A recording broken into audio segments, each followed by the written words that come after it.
With a News 4 investigation. Good evening, I'm Diana Fairbanks. For almost a year now, we've been monitoring the safety of a Hamburg roundabout. Our investigation began last year when 54-year-old Kenneth Braun slammed his pickup truck into stone rocks at the roundabout at South Park and Big Tree and then burst into flames. Braun was killed in that crash.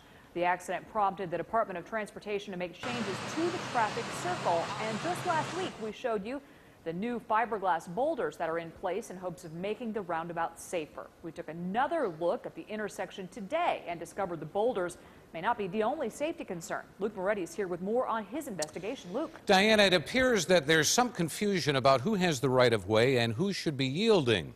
We saw firsthand what happens when there's confusion.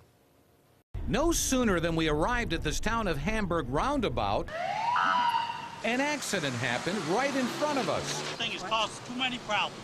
Could it be that some motorists are not sure what to do? So you were going to go this way? Yes, down Big Tree Road. Yeah. Paula Long is one of the two drivers involved in the crash. I was in the circle, and he hit me. So I think because people don't know how to use this turnabout. And she's not alone in thinking that. So confusing. Several drivers expressed concerns to us about entering the circle at South Park and Big Tree. We're coming this way, and he's yelling at me. I'm like, I don't have a yield. You have a yield. Motorists approaching should be yielding to traffic in the circle until an adequate gap is present. Nobody is in the circle coming your way, then that's your cue to kind of get in and move to the area where you want to exit out. But sometimes it's not that simple for drivers. Frank Stranad says he liked it better with a traffic signal.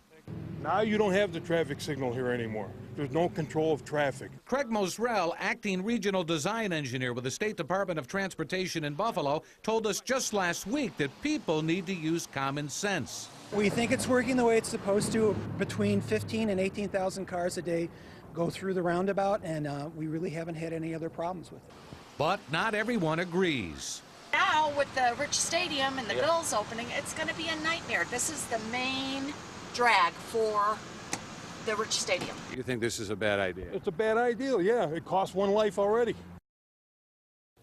There are signs warning motorists to slow down to 15 miles per hour when approaching the roundabout, and there are signs alerting drivers to yield. Well, some do it, some don't.